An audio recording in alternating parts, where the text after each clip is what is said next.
Halo guys, balik lagi di Kronologi Channel. Kali ini kita mau bahas di satu kasus yang juga gak kalah mengerikan dari kasus-kasus yang udah kita bahas sebelumnya, yaitu kasus pembunuhan disertai mutilasi yang menimpa seorang mahasiswa Universitas Muhammadiyah Yogyakarta yang akrab disapa dengan nama Redo.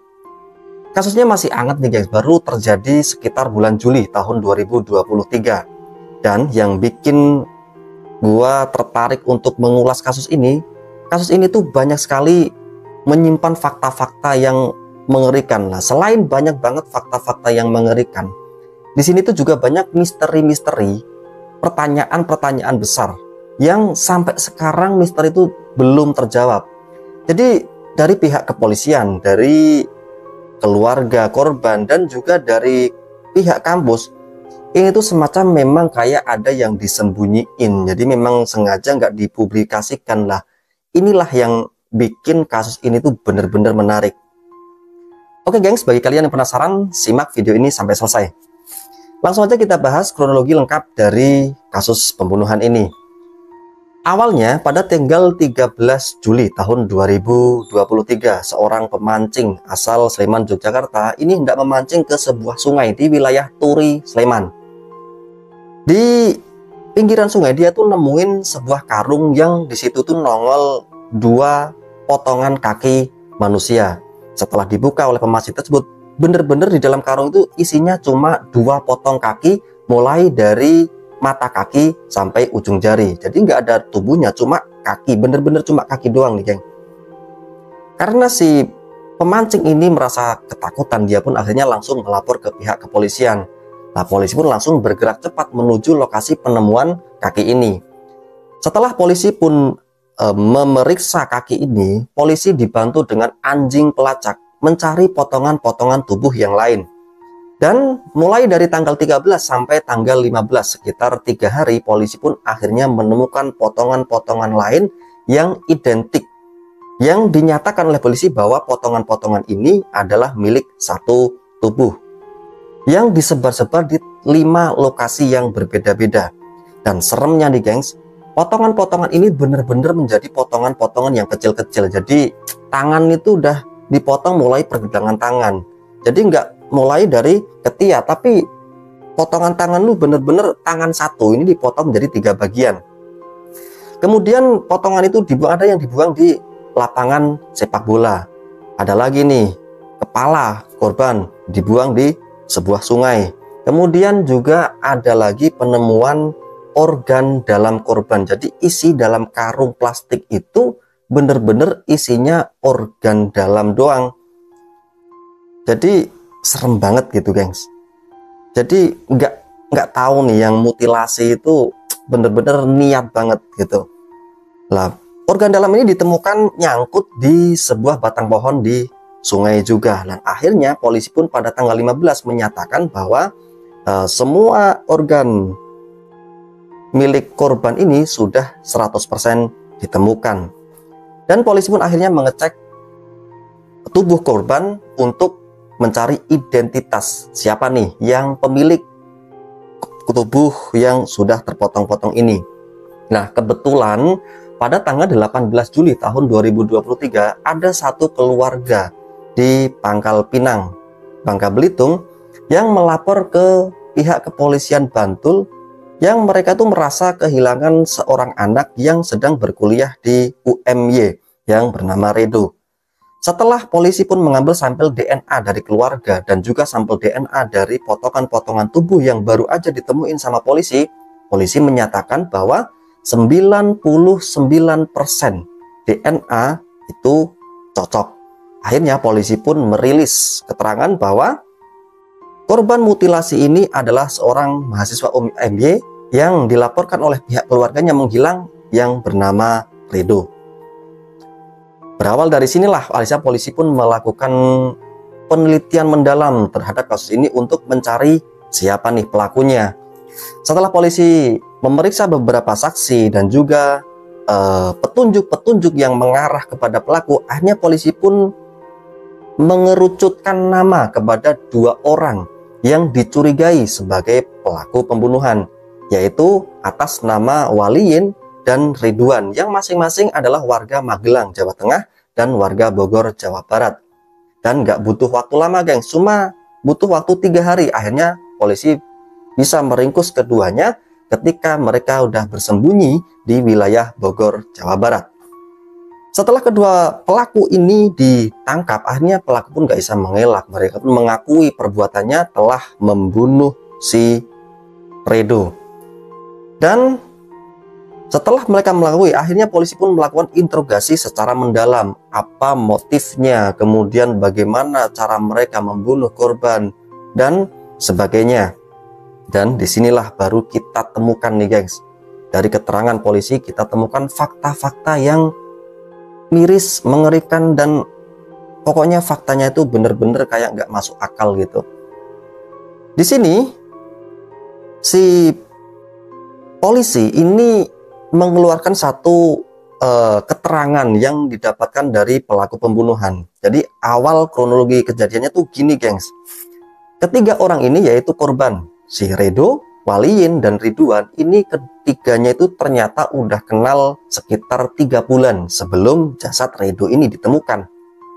Mereka itu udah kenalan dari sebuah aplikasi jejaring sosial Facebook, yang di dalamnya mereka itu tergabung dalam satu grup yang di dalamnya itu ada aktivitas yang menyimpang. Lah, ini, gengs, misteri pertama yang sama sekali sampai sekarang nggak terjawab. Ketika polisi ditanya, Pak Polisi, aktivitas menyimpang yang dimaksud di dalam grup itu apaan gitu? Sampai sekarang polisi pun nggak mengeluarkan pernyataan yang jelas. Akhirnya pun banyak bermunculan spekulasi bahwa si Redo dan kedua pelaku ini tergabung dalam grup LGBT, dan itu masih sekedar spekulasi ataupun isu. Sampai akhirnya pihak kampus pun buka suara nih, gengs, bahwa si Redo ini memang sedang melakukan riset. Jadi si Redo ini dapat dana hibah untuk melakukan riset pada kehidupan kaum LGBT yang ada di Indonesia. Katanya dosen pembimbing Redo itu dia mengatakan seperti itu. Tapi lagi-lagi nih, gengs, yang jadi bikin bingung, beberapa hari kemudian rektor dari UMY mengatakan hal yang berbeda. Dia menangkis pernyataan tersebut. Si rektor ini berkata bahwa apa yang dikatakan dosen bahwa si Redo ini sedang melakukan riset ke kehidupan LGBT ini nggak benar, karena UMY nggak pernah melakukan riset-riset kepada kehidupan menyimpang yang demikian. Jadi ya ginilah, ini memang masih misteri, gengs. Makanya inilah yang bikin benar-benar kita tertarik dengan kasus ini. Setelah si Redo dan si Waliyin, Ridwan ini mereka bertiga itu kenal agak dekat, akhirnya mereka pun memutuskan untuk kopdar atau ketemuan di Turi, Sleman, Yogyakarta, yaitu di tempat kos milik Waliyin. Setelah mereka janjian ketemuan, menurut keterangan pelaku bahwa mereka janjian itu pada hari Senin. Hari Seninnya mereka janjian dan mereka pun ketemuan betul di kos milik Waliyin. Awalnya Waliyin dan Ridwan, kedua pelaku ini datang duluan ke kos milik Waliyin.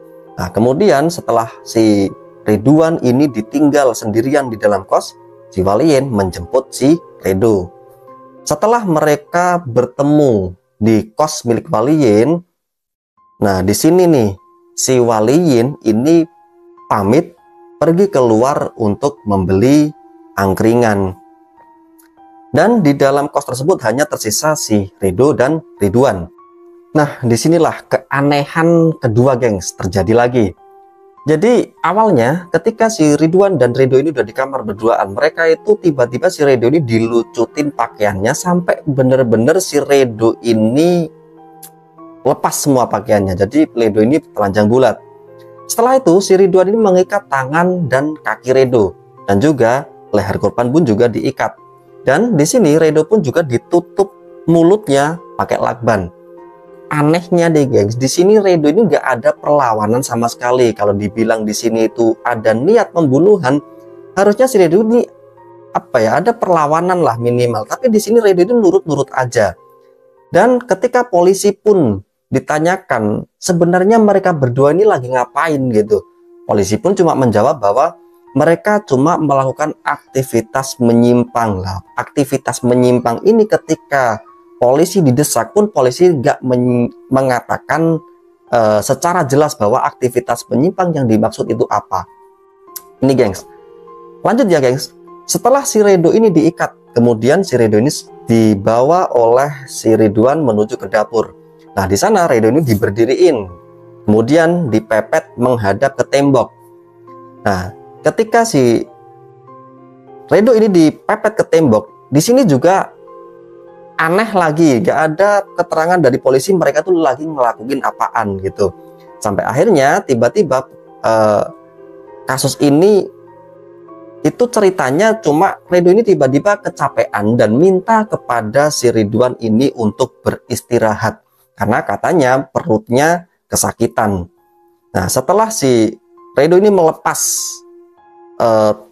tangannya yang sedang memepet si Redo ini ke tembok, akhirnya Redo pun jatuh ke lantai. Dan ternyata setelah dicek oleh Ridwan, Redo ini ternyata sudah tidak bernapas alias sudah tewas. Karena si Ridwan ini merasa panik, akhirnya dia menelpon si Waliyin yang tadi pamit ke angkringan. Nah di sana si Waliyin pun akhirnya langsung menusul ke tempat kos untuk mengecek keadaan Redo. Dan bener nih, Waliyin pun mengecek bahwa si Redo ini memang sudah tidak bernyawa. Setelah mereka mengetahui hal tersebut, keduanya panik nih guys, mau diapain nih untuk menyembunyikan kejahatannya. Jadi memang kalau menurut pengakuan sih di sini tuh memang nggak ada niat ngebunuh, tapi emang si Redo ini entah kenapa dia itu tiba-tiba meninggal. Karena apa juga meninggalnya kita juga nggak tahu. Kalau apa ya keterangannya sih, Redo ini meninggal karena kehabisan nafas. Jadi Wali ini juga sempat melepaskan ikatan yang ada di leher milik Redo. Setelah mereka pun akhirnya panik, mereka pun akhirnya memutuskan untuk menyembunyikan jasad korban. Namun agar jasad korban ini bisa dibuang dengan mudah, mereka pun memutuskan untuk memotong-motong tubuh korban. Dan bener nih gengs, awalnya mereka pun memotong leher korban. Setelah kepala korban ini terpotong, mereka pun melanjutkan memotong bagian-bagian seperti tangan dan kaki. Nah di sini fakta mengerikan terjadi lagi gengs. Setelah mereka memotong tangan dan kaki, mereka pun menyiapkan sebuah panci kue yang dipanaskan di kompor, kemudian diisi air. Setelah itu mereka merebus tangan dan kaki milik Redo yang posisinya pada saat itu sudah terpotong. Jadi tangan dan kaki Redo ini mulai pergelangan, kemudian mata kaki ini dipotong lalu direbus pakai panci kue. Ini aneh banget tuh. Setelah ditanyakan kepada pelaku apa maksud mereka itu merebus tangan dan kaki, mereka itu ternyata menjawab bahwa ini untuk menghilangkan sidik jari korban. Sampai sini nih geng, setelah mereka pun merebus tangan kakinya, mereka mengangkat tangan kakinya, kemudian mereka membungkus masing-masing potongan-potongan tubuhnya, kemudian mereka pun mensurvei lokasi mana yang akan dipakai untuk membuang jasad Redo ini. Setelah mereka memutuskan tempat-tempatnya, mereka pun beraksi dan membuang jasad Redo ini satu persatu. Ini benar-benar kacau plus serem dan geng ya. Jadi memang itulah juga ada beberapa misteri geng yang emang sampai sekarang memang belum terjawab. Jadi yang keluar itu emang bentuknya masih sekedar spekulasi dan spekulasi. Kalau keluarga korban ditanya, Redo sih normal-normal aja, nggak ada kelainan apapun. Jadi dia itu juga memang mahasiswa biasa lah, nggak ada keanehan-keanehan gitu. Dan juga sampai sekarang polisi pun tidak melakukan apa ya, semacam keterangan yang benar-benar terang benderang kepada publik Indonesia sebenarnya grup menyimpang, kemudian aktivitas menyimpang yang terjadi di tempat kos tersebut itu sebenarnya aktivitas apaan gitu. Dan kita nggak bisa dong salahin masyarakat ketika masyarakat akhirnya pun berspekulasi tentang ini itu. Ada yang spekulasi bahwa ketiganya ini terlibat LGBT ataupun gay, penyuka sesama jenis. Jadi spekulasinya itu emang ya kalau dibilang beralasan ya memang agak beralasan, kalau dibilang ngawur ya agak ngawur karena memang nggak ada pernyataan yang resmi gitu. Jadi kalau menurut kalian itu gimana coba gengs? Silahkan tinggalkan pesan kalian di kolom komentar ya.